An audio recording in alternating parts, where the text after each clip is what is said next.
Je vous invite à reprendre place.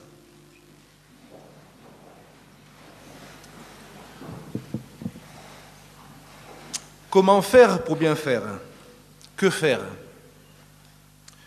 À l'image du jeune homme riche qui pose la question à Jésus, que dois-je faire pour hériter la vie éternelle?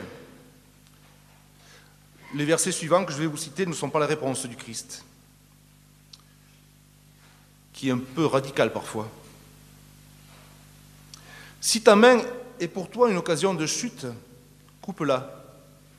Mieux vaut pour toi entrer manchot dans la vie que d'avoir les deux mains et d'aller dans la géhenne, dans le feu qui ne s'éteint pas.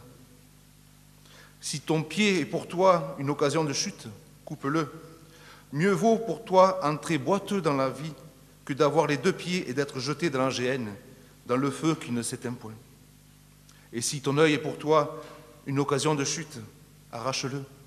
Mieux vaut pour toi entrer dans le royaume de Dieu n'ayant qu'un œil, que d'avoir deux yeux et d'être jeté dans la géhenne, où le ver ne meurt point et où le feu ne s'éteint point. Car tout homme sera salé de feu. Le sel est une bonne chose, mais si le sel devient sans saveur, avec quoi l'assaisonnerez-vous? Ayez du sel en vous-même et soyez en paix les uns avec les autres. Amen. Le Seigneur dit, je ne veux pas que l'homme meure. Tout en étant assis, nous chantons Sentinelle.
constat qui nous met tous sur un même pied d'égalité. L'apôtre Paul nous le rappelle, il n'y a point de juste, pas même un seul.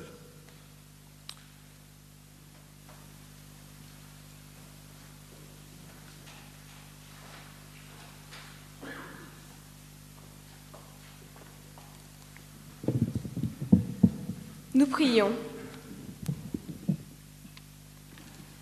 Père saint et très bon, toi seul sais combien, souvent et gravement, nous avons péché en pensée, en parole et en acte. Nous ne t'avons pas aimé de tout notre cœur. Nous avons gaspillé tes dons. Nous nous sommes écartés de ton chemin. Nous nous sommes conduits comme des enfants ingrats. Nous n'avons pas aimé notre prochain comme nous-mêmes. Nous avons été différents et durs à son égard. Nous avons cherché notre seul avantage et pensé à notre propre intérêt. Seigneur, aie pitié de nous, car nous sommes honteux et tristes de t'avoir déplu. Pardonne-nous aussi les fautes que nous oublions. Ramène-nous à toi, ne nous laisse pas périr. Que ta grâce pénètre et purifie nos cœurs, afin que nous vivions dans ta lumière et que nous marchions dans tes voies. Par Jésus-Christ, notre Seigneur. Amen.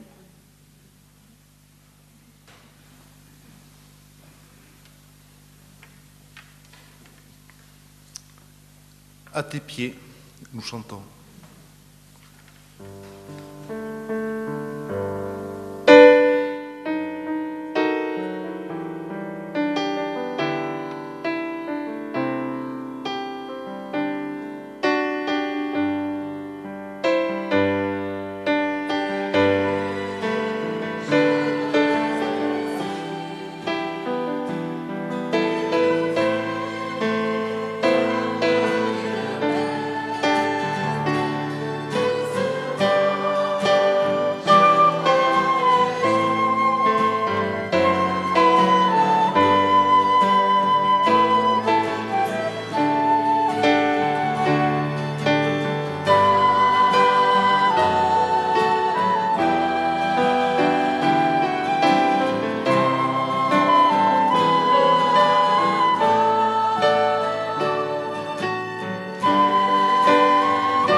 Écoutez comme c'est beau.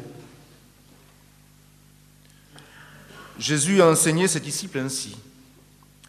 Le Fils de l'homme est venu pour sauver ce qui était perdu. Que vous en semble? Si un homme a 100 brebis et qu'il y en ait une égarée, ne laisse-t-il pas les 99 autres sur les montagnes pour s'en aller chercher celle qui s'est égarée? Et s'il arrive qu'il la trouve, je vous dis en vérité qu'il en a plus de joie que des 99 autres qui ne se sont point égarés. Ainsi, la volonté de votre Père qui est aux cieux n'est pas qu'un seul de ses petits se perde. Amen. Homme doux douleur, toujours assis, nous chantons.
Confessons notre foi.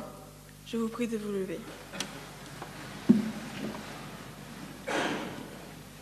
Nous croyons en un seul Dieu, le Père Tout-Puissant, Créateur du ciel et de la terre, de toutes les choses visibles et invisibles. Nous croyons en un seul Seigneur, Jésus-Christ, le Fils unique de Dieu, né du Père avant tous les siècles.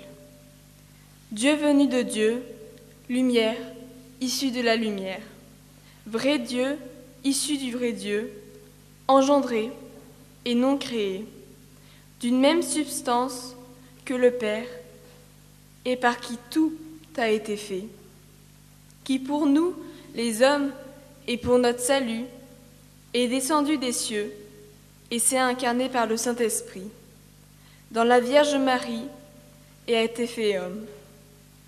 Il a été crucifié pour nous sous Ponce Pilate. Il a souffert et il a été mis au tombeau. Il est ressuscité des morts le 3e jour, conformément aux Écritures. Il est monté aux cieux où il siège à la droite du Père. De là, il reviendra dans la gloire pour juger les vivants et les morts, et son règne n'aura pas de fin. Nous croyons en l'Esprit Saint, qui règne et qui donne la vie, qui procède du Père et du Fils, qui a parlé par les prophètes, qui, avec le Père et le Fils, est adoré et glorifié. Nous croyons l'Église une, sainte, universelle et apostolique. Nous confessons un seul baptême pour la rémission des péchés. Nous attendons la résurrection des morts et la vie du monde à venir. Amen.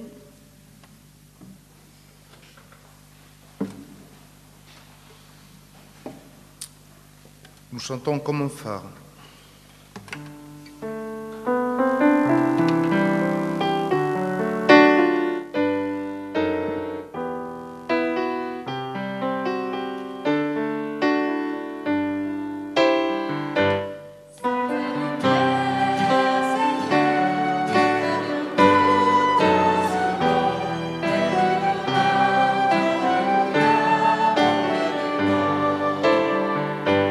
Seigneur,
vous prie de reprendre place.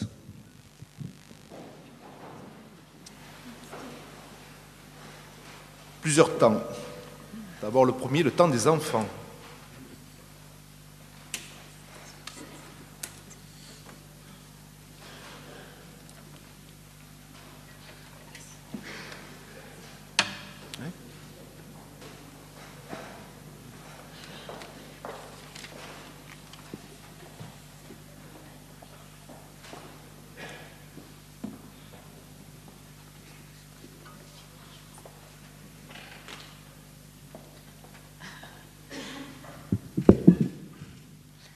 Alors, aujourd'hui, donc, on va faire un récap sur la vie de Moïse. On a suivi la vie de Moïse depuis plusieurs semaines, et donc, on va se rappeler tout ça ce matin. On va prier ensemble. Seigneur, merci parce que tu nous invites dans ta présence ce matin, petit comme grand. Nous te demandons, Seigneur, de nous parler ce matin, de nous montrer ta volonté et de nous aider à t'obéir dans nos vies. Au nom de Jésus, Amen.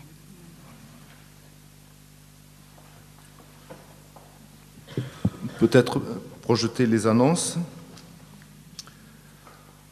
Avant de procéder au geste de l'offrande, que rendrons-nous au Seigneur? Tous ses bienfaits sont sur nous. L'offrande que nous sommes appelés à faire sera un signe de notre foi au Christ vivant. C'est le temps de l'offrande.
Prions. Seigneur Dieu, nous étions morts dans nos fautes et tu nous as fait revivre avec le Christ. Que pourrions-nous te rendre pour tant de grâce? Accepte dans ta bonté cette offrande que nous te présentons un humble hommage d'adoration et d'amour. C'est de toi, par toi et pour toi que sont toutes choses. À toi la gloire, maintenant et toujours. Amen.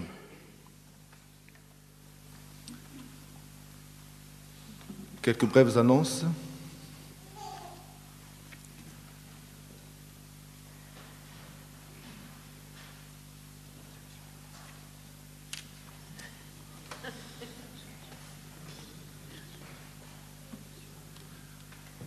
La question délicate du temps et des temps où nous sommes, je crois que ça se passera vendredi prochain et je crois que ça sera le clou de la semaine. Mais n'oubliez pas les autres activités, réunions de prière.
Bonjour à tous.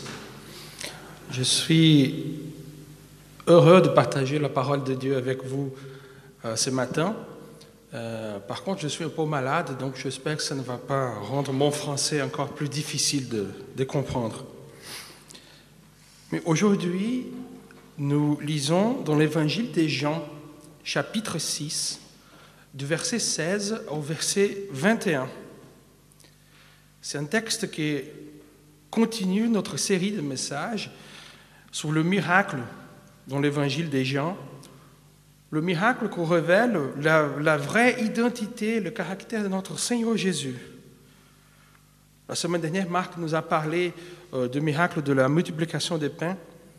Et aujourd'hui, nous lisons le texte qui raconte l'événement qui suit immédiatement ce miracle. C'est le moment où Jésus marche sur les eaux. C'est un des miracles les plus connus de Jésus.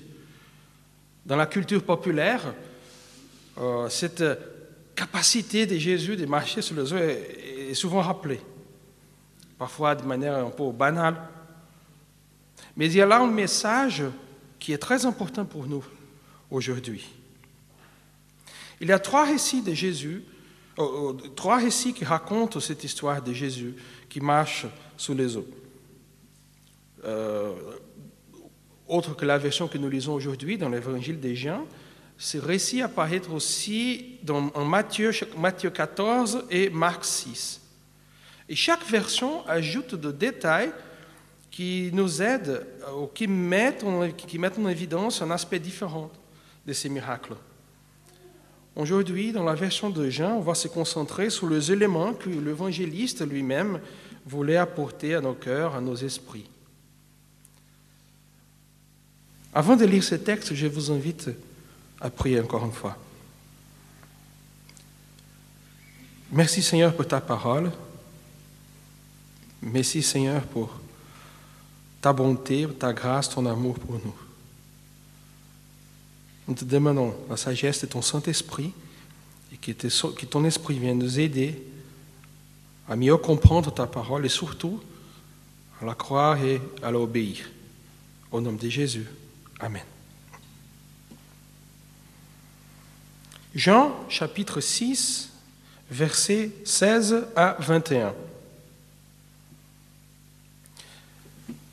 Le soir venu, ses disciples descendirent au bord du lac. Ils montèrent dans une barque pour traverser le lac et se rendre à Capernaum. Il faisait déjà nuit et Jésus ne les avait pas encore rejoints. Le vent soufflait avec violence et le lac était agité. Après avoir ramé environ 5 kilomètres, ils virent Jésus qui marchait sur l'eau et s'approchait de la barque. Et ils eurent peur. Mais Jésus leur dit, « C'est moi, n'ayez pas peur. » Ils voulurent alors le prendre dans la barque et aussitôt celle-ci aborda à l'endroit où ils allaient. Jusqu'ici la parole de Dieu. Alors ces événements, comme j'ai dit, ils suivent immédiatement la multiplication des pains.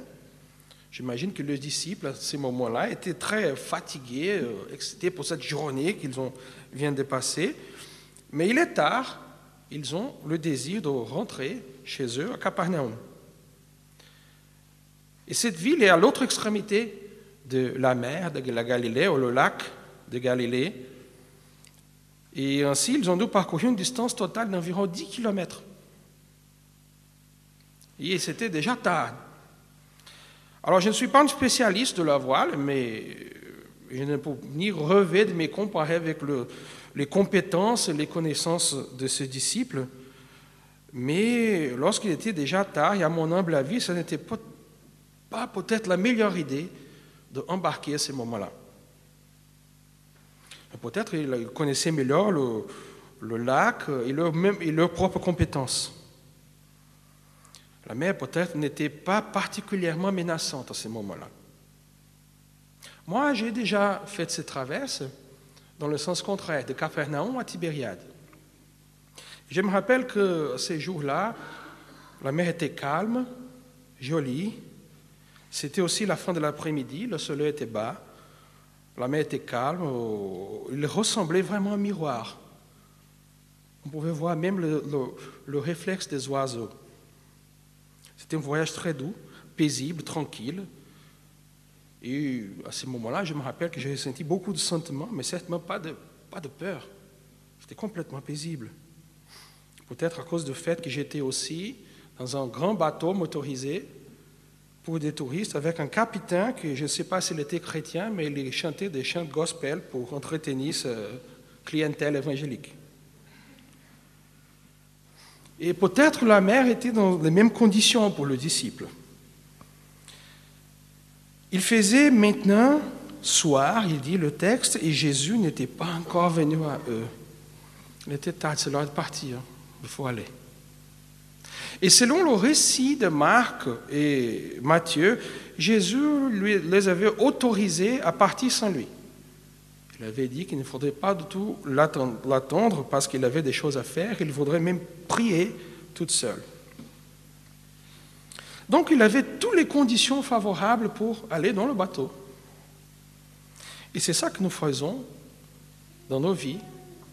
Nous regardons les conditions, nous voyons si les conditions sont favorables pour accomplir nos desseins, notre volonté. Et parfois, on n'attend pas Jésus. On part. Le problème, c'est que dans un moment donné, la situation a changé. Le vent est devenu fort, les vagues ont devenu grandes et ils étaient dans la mer jusqu'au milieu. Rappelez-vous, le texte dit 5 km, donc on était bien au milieu du lac, dans le ténèbre. Alors imaginez-vous dans cette situation-là. La mer est devenue agitée parce qu'un vent fort soufflait, verset 18. Souvent, nos circonstances changent de façon inattendue. La mer qui était calme devient dangereuse. La situation que nous pensons maîtriser devient incontrôlable. Et dans le cas spécifique du lac de Galilée, c'est très sérieux en fait. Les tempêtes dans cette région-là sont très fortes. Et quand les eaux sont agitées, elles deviennent vraiment agitées. Même aujourd'hui, en Israël, quand la mer est agitée, tous les voyages en bateau sont annulés. Et on parle aussi de grands bateaux motorisés pour les touristes.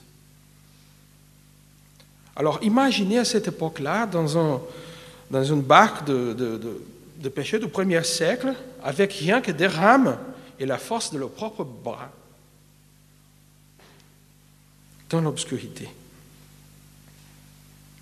Dans l'évangile des Jean, nous trouvons toujours ces contrastes entre obscurité et lumière.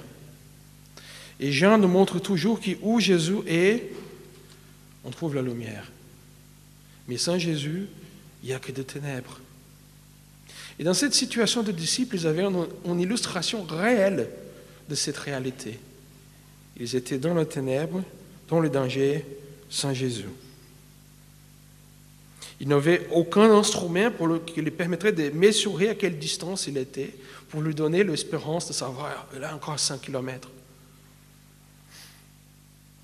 La seule chose qu'ils savaient, c'est qu'ils n'étaient pas du tout capables de voir à côté, de voir la terre ferme. N'importe quelle direction, ils regardaient. C'est à ce point-là, ils doivent avoir ramé aussi pendant des heures. Il était vraiment fatigué, et à ce moment, vous pouvez imaginer que les espoirs étaient très faibles. Et c'est ça, dans notre vie, quand nos circonstances changent parfois. On peut aussi trouver dans cette situation de ténèbres, et on va s'apercevoir que nos bras ne sont pas suffisants pour ramer dans certaines situations. C'est à ces moments-là qu'ils voient Jésus, qui viennent à eux. Après avoir ramé environ 5 km, ils virent Jésus marchant sur le lac et s'approchant de la barque. C'est le verset 19 qui nous dit aussi « et ils eurent peur ». Dans les autres évangiles, dans le récit de Matthieu et Marc, on a pas mal de détails sur cette interaction entre le disciple et Jésus. Selon Matthieu et Marc, ils pensaient que Jésus était un fantôme. C'est pour ça qu'ils avaient peur. À cette époque-là, il avait pas mal d'histoires de fantômes de la mer, fantômes des lacs. Mais même si Jean ne nous explique pas la cause de leur crainte, c'est facile de penser pourquoi ils avaient peur. On était dans le lac, bien au milieu, et on regarde et voilà, un homme vient auprès d'eux, sur les yeux. Ça, c'est... Si vous étiez dans ce bateau-là, je pense que vous auriez aussi de peur. Mais c'est intéressant de réfléchir que parfois la présence de Jésus, peut-être c'est une présence effrayante pour nous, une présence inattendue. Jésus est là, il voit Jésus. C'est l'action de Dieu dans nos vies parfois, quand nous ne le comprenons pas. Une cause de peur, une cause de crainte. Qu'est-ce que Dieu fait maintenant? Donc, en ce moment-là, Jésus, qui commence à venir à eux pour le sauver, il n'est pas reconnu. Ils ont peur. Et c'est comme nous, qui parfois nous ne reconnaîtrons pas l'action de Dieu, même si c'est une action pour nous sauver. Comme j'ai dit, les autres évangélistes ajoutent beaucoup de détails à ces récits, mais Jean décrit de façon très simple. Il donne juste le sens général de cette rencontre. Et les points qu'il souligne est que Jésus lui dit simplement « C'est moi, n'aie pas peur ». Ça, c'est suffisant. C'est suffisant d'écouter, d'entendre la voix de Jésus disant « C'est moi, je suis là ». C'est tout. C'est la présence de Jésus. Mais dans l'évangile des Jean, il y a toujours quelque chose de plus profond. Et c'est bien de chercher sous la surface des mots pour trouver si Jean veut communiquer quelque chose de plus. L'expression qui est traduite ici par « c'est moi », en grec, c'est l'expression « ego eimi ». On peut traduire ça par « c'est moi » ou aussi par « je suis », s'il y a quelque chose qui vient après. Donc, dans l'évangile des Jean, il va utiliser cette expression de deux façons différentes. Donc, parfois, elle est accompagnée d'un complément. Par exemple, dans les fameuses expressions « je suis » de Jésus, c'est la même expression qui est là, « ego eimi ». Quand Jésus dit « je suis le pain de vie », « ego eimi », le pain de vie. « Je suis la lumière du monde ». Je suis celui qui témoigne de moi-même. Je suis la porte des brebis. Je suis le bon berger. Je suis la résurrection et la vie. Je suis le chemin, la vérité et la vie. Je suis le vrai cep. Ce sont les expressions que Jésus utilise pour tout l'évangile des Jean. Il dit toujours « ego eimi ». Mais il y a aussi des exemples en Jean où Jésus utilise cette même expression sans aucun complément. Il ne dit pas « je suis quelque chose ». Il dit tout simplement « ego eimi », c'est moi, je suis. La première fois que nous rencontrons cette expression, c'est quand Jésus parle à la femme samaritaine. En 4,26, elle demande, par rapport au Messie, il dit « ego eimi », c'est moi. Aussi, Jésus dit au chapitre 8, « Si vous ne croyez pas que je suis », c'est la même expression, « vous mourrez dans vos péchés. » Quand tu le verras les fils de l'homme, quand vous le verrez les fils de l'homme sur la croix, tous saurez que je suis, ego eimi. Il dit aussi, avant qu'Abraham existait, ego eimi, je suis. J'existe avant Abraham. Je vous l'ai dit maintenant, avant que cela ne se produise, quand que cela arrive, vous pouvez croire que je suis, lui, le Sauveur, le Messie. Et finalement, quand Judas trahit Jésus et mène les soldats pour le prendre, le soldat demande, qui est Jésus de Nazareth, le Nazaréen? Et Jésus lui répond, Ego eimi, c'est moi. Et il tombe par terre, avec le pouvoir de la voix de Jésus. C'est la même expression que Jean met dans la bouche de Jésus dans ces moments-là, pour nous montrer que quand Jésus dit « c'est moi » à ses disciples terrifiés, quand il dit « ego eimi », il dit au même temps « c'est moi », il dit aussi « je suis ». Je suis celui qui sauve. Je suis celui qui a le pouvoir de sauver. Je suis le Seigneur, le Sauveur. Je suis la présence de Dieu parmi vous.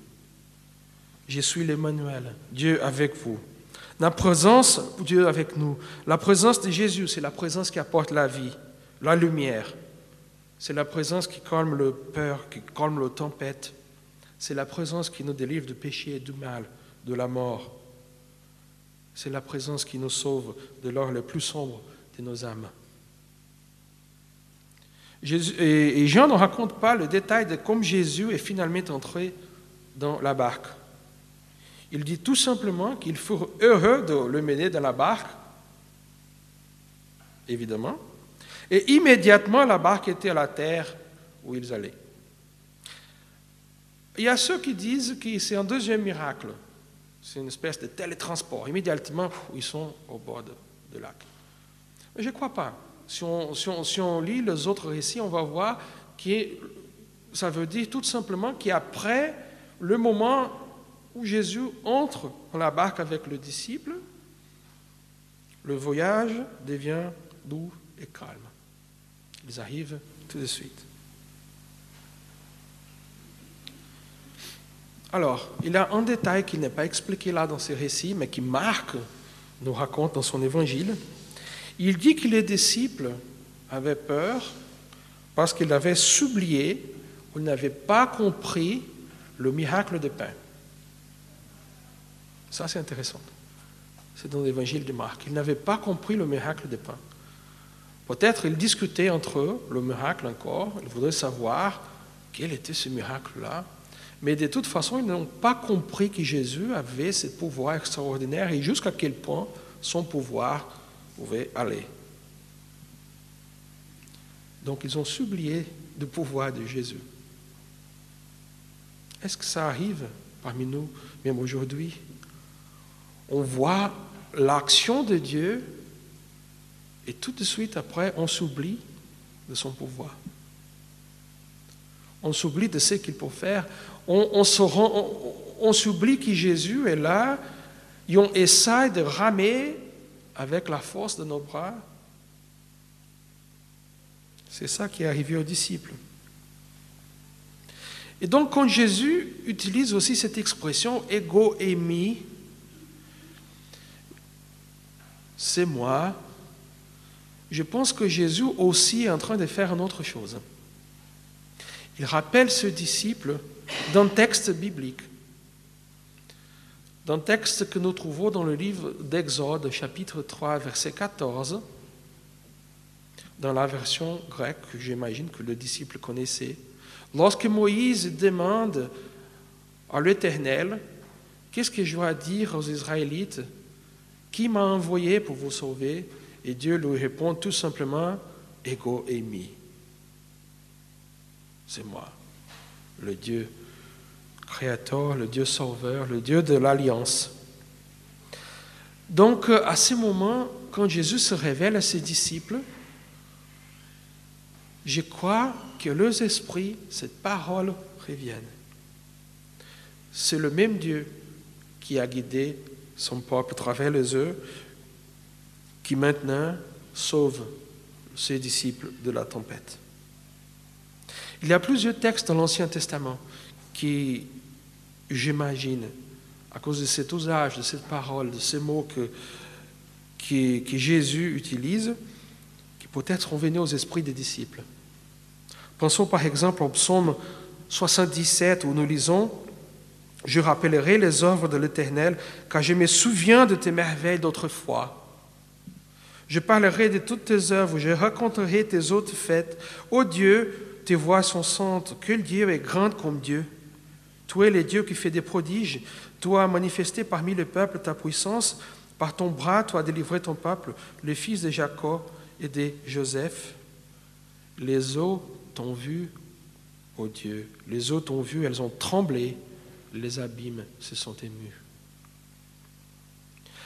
Peut-être il y a un autre texte aussi qui est venu au cœur des disciples lorsqu'ils se rappellent qu'il y a un Dieu qui sauve son peuple, qu'il y a un Dieu qui a ramené son peuple de la terre de l'esclavage, qui sauve son peuple de tout leur peur, de tout leur danger. Ils se rappellent peut-être de Psaume 107, où nous trouvons ces paroles. « Louez l'Éternel car il est bon, car sa miséricorde durera toujours. Qu'ainsi disent le racheté de l'Éternel, ceux qui ont délivré de la main de l'ennemi, et qu'il a rassemblé de tous les pays, de l'Orient, de l'Occident, du Nord, de la mer. Ils erraient dans le désert, ils marchaient dans la solitude, sans trouver une ville où ils puissent habiter. Ils souffraient de la faim, de la soif, leur âme était languissante. Dans leur détresse, ils crient à l'Éternel et il l'ouvra de leurs angoisses. Ils le conduisent par les droits chemins pour qu'il arrive dans une ville habitable. Qui loue l'Éternel pour sa bonté et pour ce merveille en faveur du Fils de l'homme. Car il a satisfait l'âme altérée, il a comblé de biens l'âme affamée. Ceux qui avaient peur demeurent le ténèbre et l'ombre de la mort, vivaient captifs dans la misère et dans les chaînes, parce qu'ils s'étaient révoltés contre les paroles de Dieu, parce qu'ils avaient méprisé le conseil de Très-Haut. Ils humilièrent leur cœur par la souffrance. Ils succombèrent et personne ne le secourit. Dans la détresse, ils crient à l'Éternel et il le délivra de leurs angoisses. Il les fit sortir des ténèbres et de l'ombre de la mort. Il rompit leurs liens, qui louent l'Éternel pour sa bonté et pour ce merveille en faveur des fils de l'homme. Car il a brisé les portes d'airain, il a rompu le verrou de fer. Les insensés, par leur conduite coupable et par leurs iniquités, s'étaient rendus malheureux. Leur âme avait en horreur toute nourriture et ils touchaient aux portes de la mort. Mais dans la détresse, ils crient à l'Éternel et il le délivra de leurs angoisses. Il envoya sa parole et le guérit. Il le fit échapper de la fosse. Qu'il loue l'Éternel pour sa bonté et pour ses merveilles en faveur des fils de l'homme. Qu'il offre des sacrifices, d'actions de grâce et qu'il publie ses œuvres avec des cris de joie. Et ceux qui étaient descendus sur la mer dans des navires et qui travaillaient sur les grandes eaux, ceux-là virent les œuvres de l'Éternel et s'émerveillent au milieu de l'abîme. Il dit, il fit souffler la tempête qui souleva les flottes de la mer. Il montait vers le ciel, il descendait dans l'abîme. Leur âme était éperdue en face de danger. Saisi de vertige, il chancelait comme un homme ivre et toute leur habitation était anéantie.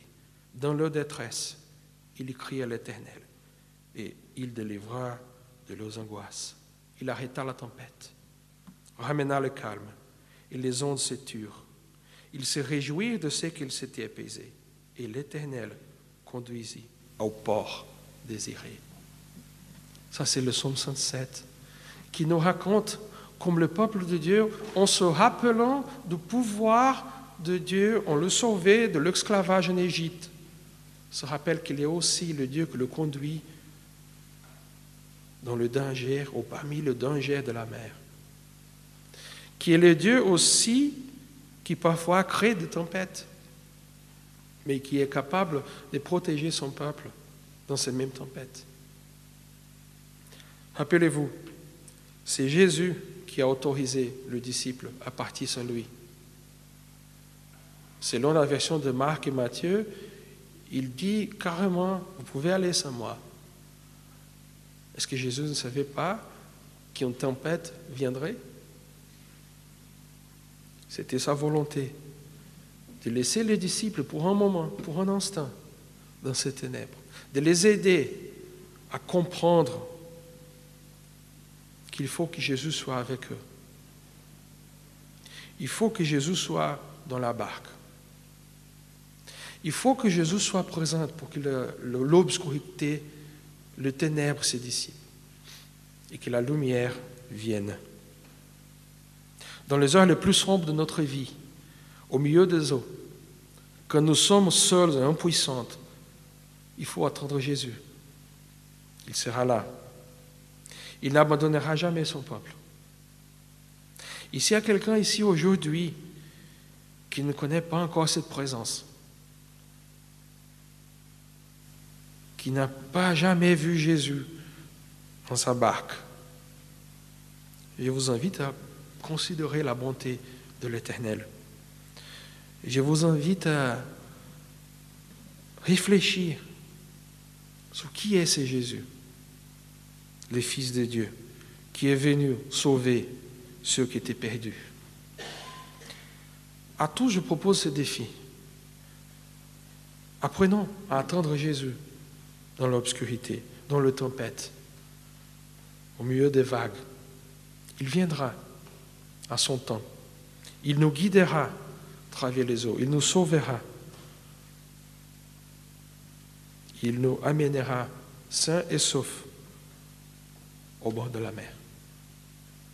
Amen.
Je vous invite à vous lever et à chanter le chant qui sera projeté. J'ai tout remis entre tes mains.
vous invite à reprendre place.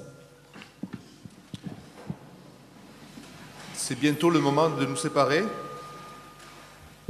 et d'intercéder. Quand on est jeune, on n'a pas trop de soucis. On a des muscles, on voit la vie comme ça. Et au fur et à mesure que l'âge avance, la tension augmente, les os sont plus fragiles. Et on sait qu'avec le temps, tout s'en va. Quand des amis sont malades, on pense à eux. Quand ils reviennent au temple, on est heureux de les revoir. Donc nous sommes contents de revoir Denise. Je ne sais pas où elle est, Denise. Elle est là. Donc Denise est revenue. On attend Paul, on attend Myriam et certainement d'autres personnes. Donc dans nos prières, je vous invite à remettre ces personnes-là qui sont fatiguées. Certaines ne reviendront plus. Pourtant, elles sont à leur maison, à maison de retraite. Voilà. Pensons à elles. Je vous invite à la prière. Seigneur Dieu, nous ne savons pas par nous-mêmes te demander ce qu'il nous faut, mais tu as promis que ton esprit viendrait en aide à notre prière. C'est pourquoi nous nous adressons à toi avec confiance. Nous te présentons ton Église répandue dans le monde, afin que tu lui donnes de proclamer toutes tes merveilles jusqu'aux extrémités de la terre. Pour tous ceux que tu appelles à prêcher l'Évangile, afin qu'ils sachent communiquer le message du salut. Que chacun de tes serviteurs réponde joyeusement à la vocation que tu lui adresses, et que la bonne nouvelle ne cesse d'être annoncée à tous les peuples. Nous te demandons de veiller sur notre pays et ses dirigeants pour plus de justice et de paix. Père, nous voulons aussi te présenter ceux qui sont découragés ou affligés, afin que tu leur donnes de nouvelles forces dans la communion du Christ. Seigneur Dieu, Maître Tout-Puissant, regarde ton Église et fais-lui don de ta paix pour que nous nous aimions les uns les autres. Maintiens-nous dans un même esprit, pour que nous formions un seul corps, animé d'une même foi et d'une même espérance, et que nous parvenions ensemble à la stature parfaite du Christ, notre Seigneur, qui vit et règne avec toi dans l'unité du Saint-Esprit, un seul Dieu béni au siècle des siècles. Amen.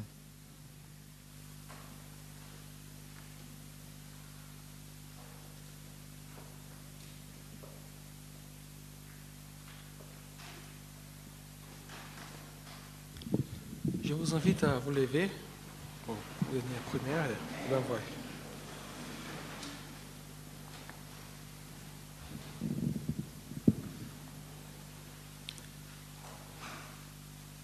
Que la grâce de notre Seigneur, notre Sauveur Jésus-Christ, l'amour de Dieu, notre Père, la communion, le pouvoir de son Saint-Esprit soit avec nous aujourd'hui et pour toujours.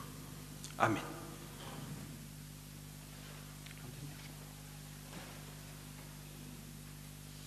Merci à Rodrigo, merci aux musiciens. Un dernier chant avant de nous quitter. Bonne semaine, bon dimanche.